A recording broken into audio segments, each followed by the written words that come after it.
Ďakujem veľmi pekne za pozornosť a predsa len si dovolím ešte jednu poznámku na ukončenie, lebo už viem, že je prihlásený, ak není, za chvíľku sa prihlási tu na kolega Martvoň, ktorý povie,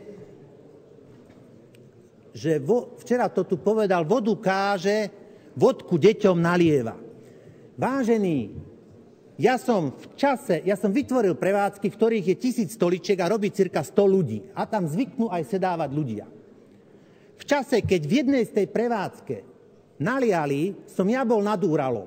Takže si zásadne vyprostujem. Nad Úralom a mám aj palubný lístok na rozdiel od Počiatka.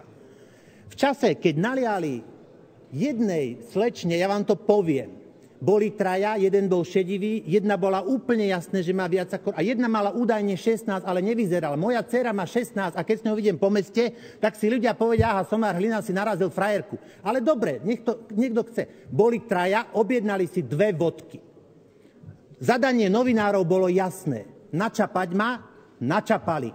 Ale verím, že po tomto vysvetlení, vážení kolegovia, len čistý úbožiak, čistý a absolútny úbožiak, ktorý je schopný si vytvoriť vlastné niky, ktoré si píše, že aký je schopný rečník, čistý úbožiak, ktorý sa ide nájsť do McDonaldu k žene, ktorú zabezpečil, aby vyhodili, ešte tu bude niečo splietať o tom, či sa nalieva deťom. Pán kolega, ja mám iba jednu trpezlivosť. Ešte raz otvoríte tie svoje nevymáchané ústa a mne poviete, že nalievam deťom, upozorňujem vás aj pri ministrovi spravodlivosti, že mám iba jednu spravodlivosť. Ďakujem. Spravodlivosť to určite, ale trpezlivosť. S reakciou faktické poznámky 2 poslanci uzatvárajú.